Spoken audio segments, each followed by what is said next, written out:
Om Namo Narayanaya Jnanam Drugdrushyayorbhanam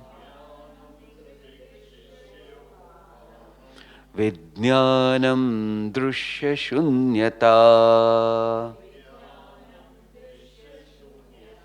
Ekamevadvayam Brahma Nehananasti kinchana. Together.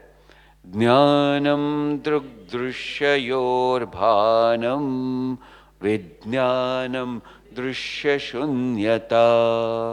Ekamevadvayam Brahma.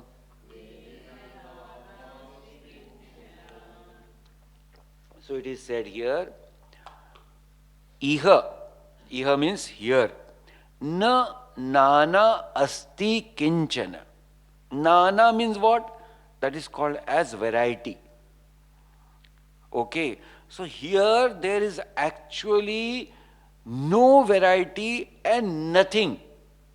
Oh, how is it so? How is it so? Then it is said, there is only one and one. Ekam eva advitiyam Brahma. Advayam Brahma. So, first it is said that there is nothing here. What is there? There is nothing called as variety. There is nothing called as variety. There is only one and one Advayam Brahma. How is it possible? Then he says, Jnanam drugdrushyayor bhanam. So, drug and drushya. There are two important things. What are they? What is called as drug?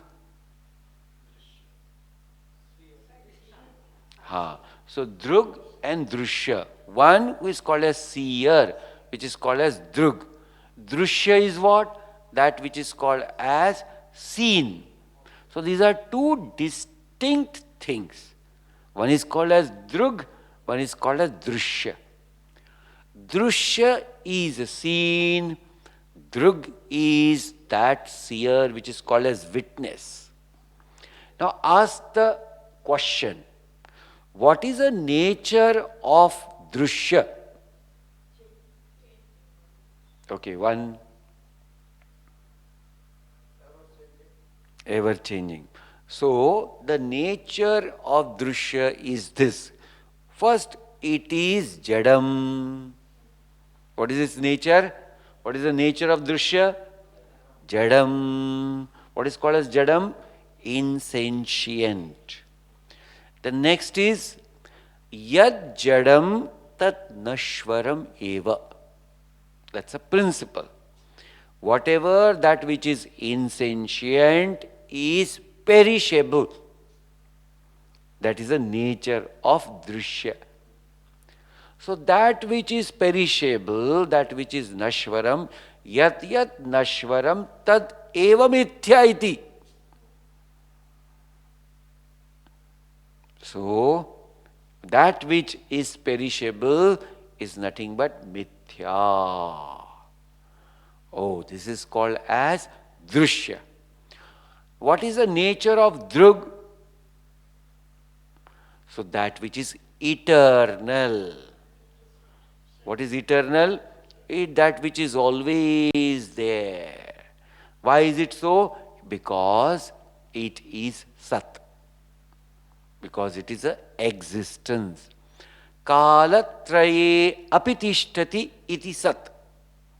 Kalatraya means what? 3 periods of time. What are they? The past, present and the future. What does not change? Only one thing, which is called as Sat. It doesn't change at all in 3 periods of time. And that's called as Sat. That's the nature of Drug. How is it then? It is self-effulgent. How is it so? Because it is Chit. Chit is that consciousness. It has this aspect which is called, it is self-effulgent, which illumines everything, and it does not require any external support to illumine itself. That is the Chit aspect. Then it is complete in itself. Why? Because it is Ananda Swarupa. And this is the nature of Drug. Nature of Drug. So what is the analysis we have done? First we have understood what is the nature of Drishya and what is the nature of Drug. So when we have understood the nature of Drishya is Mithya iti. Yeah, it is Mithya. That which is called as Jnanam.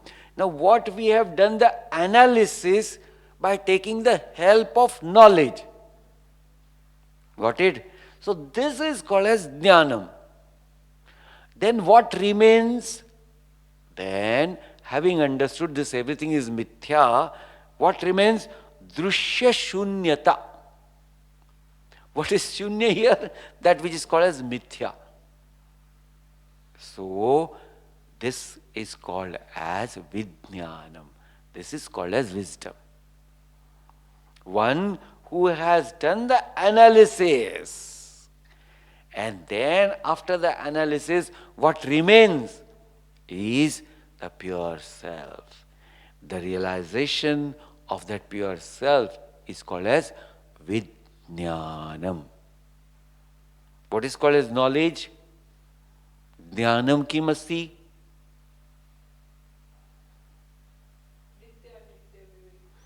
That knowledge which supports you to do all analysis.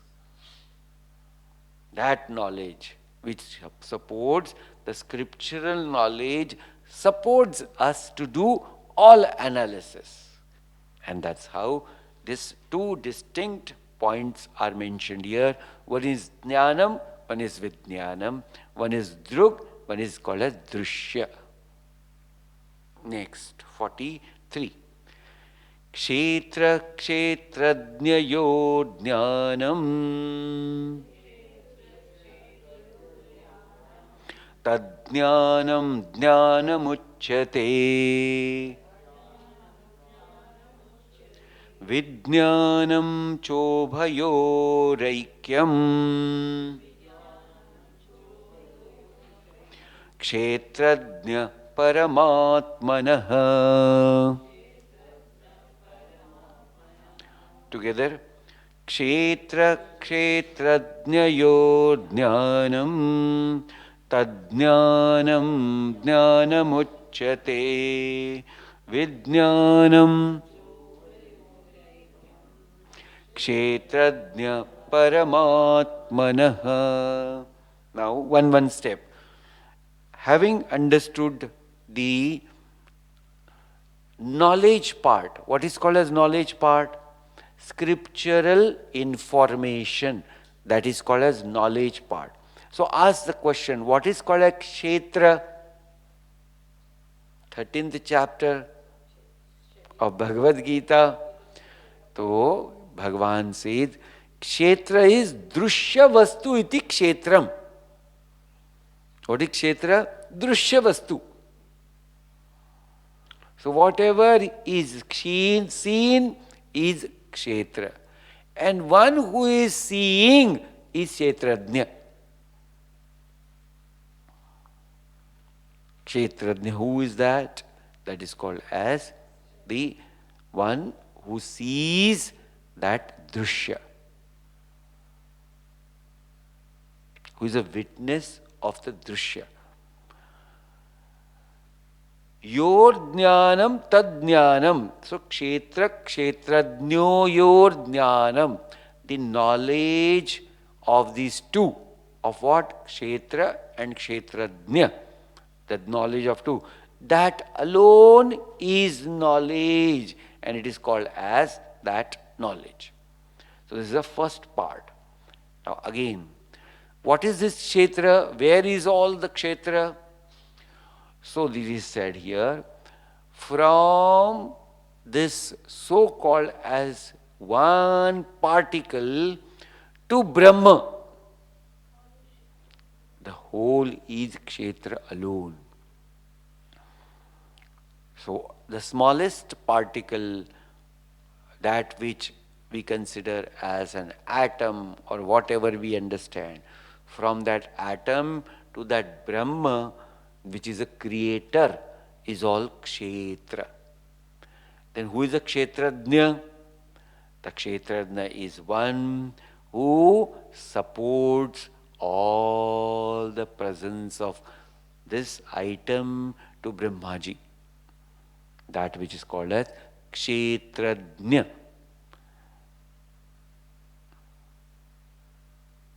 So Kshetra, Kshetrajna. Again, what is the nature of Kshetra and what is the nature of Kshetrajna? So same, again the question should be asked. The nature of Kshetra is, first it is insentient, Jadam. So all that which is Kshetra, that which is called as the seen Vastu, that which is called as Drushya Vastu, is Jadam. And that's how it is perishable. That which is perishable is Mithya iti. What is the nature of the Kshetrajna? So nature of the Kshetrajna is sentient, that which is called as absolutely life, that which is called as consciousness, is called as Chaitanya Swarupaha. And that Chaitanya Swarupa is a substratum of all the Kshetra. Okay, so this is first. Tad Jnanam, the knowledge of these two distinct things, of what? Kshetra and Kshetrajna. Iti Jnanam Uchyate. That alone is knowledge. And what else is physics, chemistry, biology? This is not knowledge. What is the knowledge? Only one and one which is called as knowledge, that is called as Kshetra and Kshetrajna. That one who has this knowledge is called as actual knowledge. Okay. Vijnanam cho ubhayor aikyam. So what is Vijnanam here? So there is no two things. There are no two things here. There is only one and one. So Aikyam means the oneness between Drushya and Drug. Kshetra and Kshetrajna. Kshetrajna Paramatmanaha. That Kshetrajna is Paramatma itself. So again, analysis is required. How oneness is possible between these two? So again, take an example. That what is called as Jiva Atma? Conditioned self by ignorance. Then what is called as Ishvara? Conditioned self by Maya. Okay, so this is the first point. So conditioned self by Maya is called as Ishvara. Conditioned self by ignorance is called as Jiva Atma. Now underline. There is called as conditioning both the sides. What is equal here? Similar thing. Conditioning here, conditioning here. What are the conditioning objects? Again underline. Second point. In Jivatma case, conditioning object is ignorance. And in case of Ishvara, conditioning object is Maya. Okay, so second point is clear. What is the third point? Self is here, self is there. Atma is here, Atma is there. That's the third point. Clear? Everyone? Yes. Now we have to see how there is a oneness between this Jiva Atma and this Ishvara. How is it possible? So it is said, now we have seen in this text also, there is always something called as implied meaning, and that is called as literal meaning. What is the literal meaning? And that is called as implied meaning. So one has to take a implied meaning. So implied meaning here, the self which never can get conditioned, but it is appearing to be conditioned. It is appearing to be conditioned. So all appearances are mithya iti. All appearances are mithya. Why? Because it does not have its independent existence. Example, the spectacle. It is there. It is appearing today. But can it remain same forever? No, it cannot remain same forever. This form will change and everything will change, and the spectacle can get completely destroyed also one day. So therefore, there is nothing called as permanentness in it as a spectacle. As a spectacle, there is no permanentness. But what is a permanentness in it? It is. This spectacle is. Now this is underlined. This is a permanentness here. Because you can destroy only the shape and the so-called as the name. But you cannot destroy that which is called as easiness of this material. Example, like if I have to destroy this spectacle, what I'll do? I'll bring one big stone and thrash it, thak, thak, thak, thak, thak. Okay? Now what remained? So the glass is in different so-called as small particles. Then I put it into the crusher. Then through the crusher it is gone. Everything. What remains? Powder. So powder is. See here, is there. Small particles. That particle is. One particle is. So is there. No, I want to try further. Bring fire. Fire is brought. Put all that which is called as powder in it. And that powder is burned. Then the ash is. Now how will you destroy this is? So you cannot destroy this is. So this conditioning, when we remove, and something you can remove when it is there. But when it is not there, remove the blueness from the sky.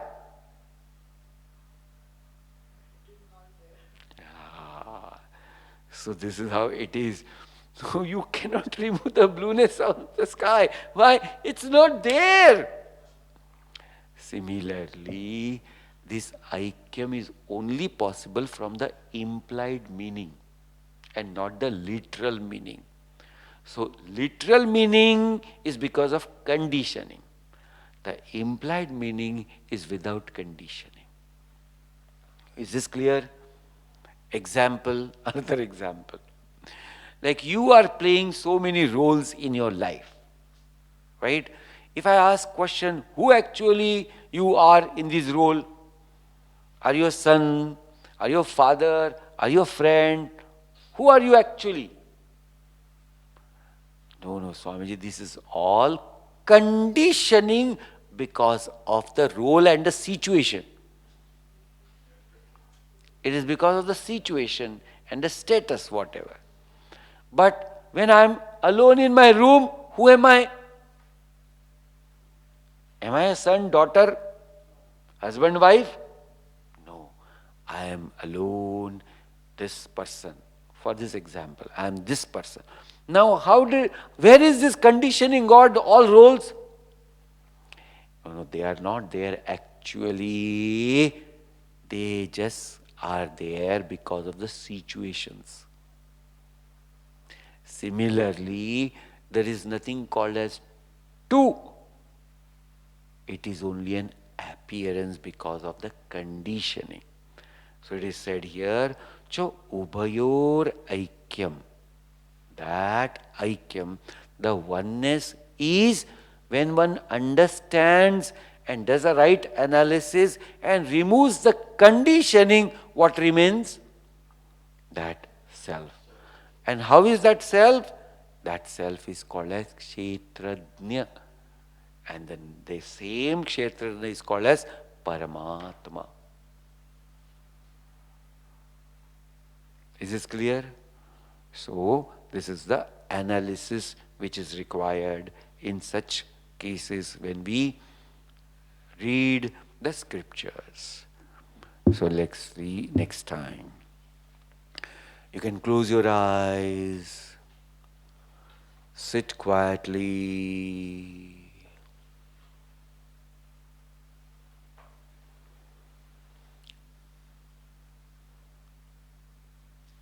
When you close your eyes, check your posture is correct. Your back is straight.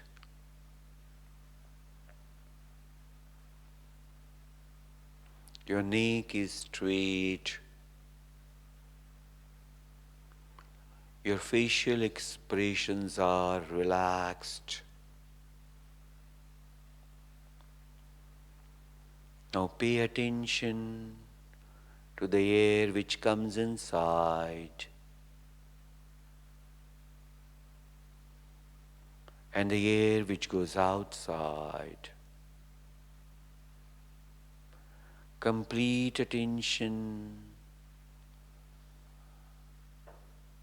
to the air coming in and the air going out. The moment our attention is focused on this breathing, mind becomes focused.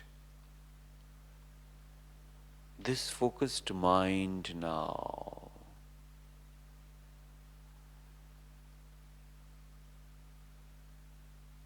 should be used to reflect over the discussion of different topics in the class.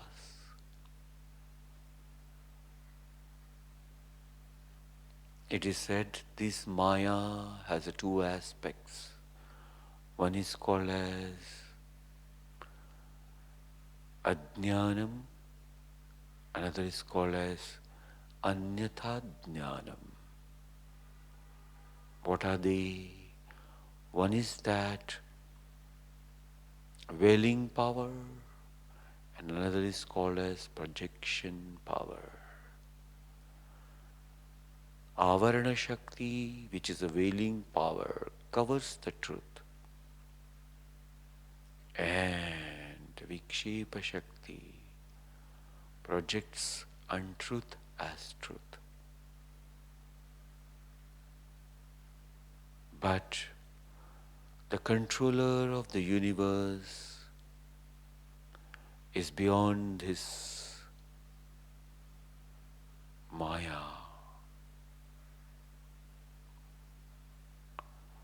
How is this in its true form? In its true form, it is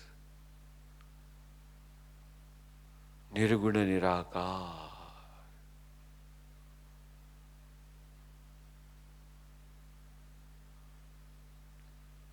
Then it is said, with an example,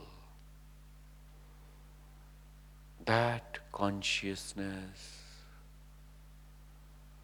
get conditioned by different things. So the example is taken The sky is conditioned by clouds. Then there is a lightning and thunder. And there is a downpour which creates that complete state of ignorance. But with the compassion of the Bhagavan, it starts raining, and there's a strong breeze, a wind, which dispersed all the clouds. And the clouds are dispersed. The sky is clear. In that clear sky, the self shines beautifully.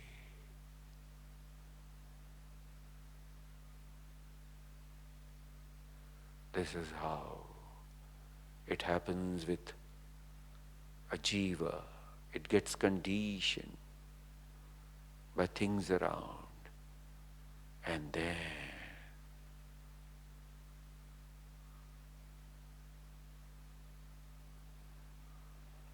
with right understanding and guidance, when you remove all conditioning, what remains? The pure self, that you are.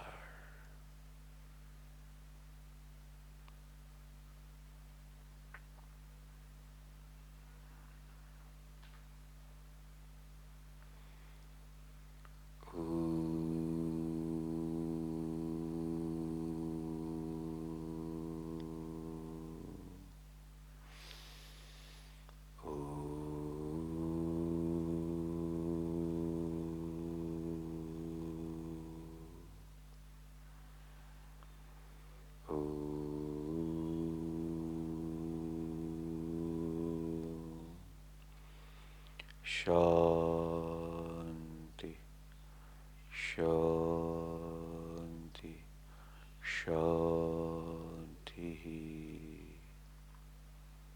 Let us express our gratitude towards the Almighty Lord, who has given us His beautiful knowledge and the time. Let us pray for everyone around us. Let us rub hands together. Create a nice warm feeling. Put them on your eyes and slowly, nicely, gently massage your eyes. Come back to the Namaskar position. Om Purnamada Purnamidam Purnat Purnamudachyate Purnasya Purnamadaya Purnameva Vashishyate. Om Shanti Shanti Shanti. Harihi Om. Shri Gurubhyo Namaha. Harihi Om. Om Namo Narayanaya.